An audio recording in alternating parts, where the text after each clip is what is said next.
নিকট আত্মীয়দেরকে তাদের অধিকার, তাদের প্রাপ্য তোমরা বুঝিয়ে দাও।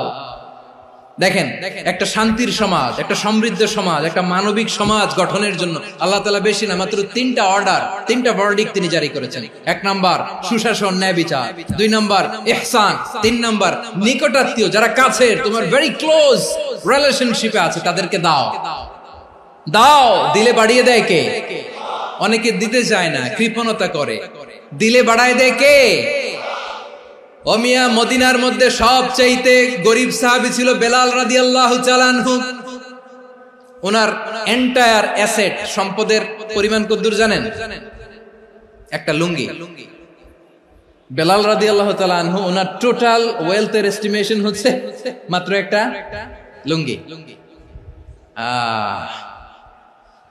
একটা লুঙ্গি, টোটাল ওয়েলথ এস্টিমেশন, টোটাল সম্পদের পরিমাণ বেলাল রাদিয়াল্লাহু তাআলা আনহুর কি ছিল? ওই বেলাল রাদিয়াল্লাহু তাআলা আনহুকে বিষ্ণু ইসলাম বলেছেন, আনফিক ইয়া বেলাল, ও বেলাল তুমিও দাও। ওয়ালা তাখশা মিন যিল আরশি ইখলালা, আরশের অধিপতির তো কোনো ঘাটতি নাই, তুমি দিলে ওই আল্লাহ তোমারে বাড়ায় দিবে। এজন্য আমার প্রিয় ভাইয়েরা, দিলে কমে না, দিলে বাড়ে। অনেকে ধরে রাখে, নতুন কিছু নিতে পারে না, হাত দিয়ে যেটা ধরে রেখেছেন এটা দিয়ে দেন, বড় একটা ধরার সুযোগ পাবেন। জোরে বলেন ঠিক কিনা? আতিদাল কুরবা হাক্কা, নিকট আত্মীয়দেরকে তাদের প্রাপ্য বুঝিয়ে দাও।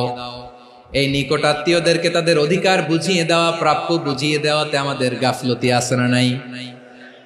অনেকে দেখবেন অনেক আল্লাহওয়ালা, তাহাজ্জুদ গুজার, সেজদা দিতে দিতে কপালে কালো দাগ ফেলে দিছে, সে তার বোনের হকটা আদায় করে নাই, আছে না নাই? অনেক বড় হাজী সাহেব, বিশাল লম্বা দাড়ি, ছেলেরে সব দিয়ে দিছে, মেয়েরে কিছু দেয় নাই, মেয়ের হক আদায় করে নাই, আছে না নাই?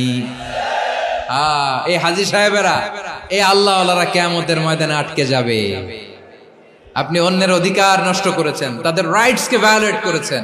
এজন্য আল্লাহ তাআলা বলেন, কারো অধিকার যদি কেউ নষ্ট করে, ওই সমাজটা মানবিক সমাজ কঠিন কালেও হতে পারে না।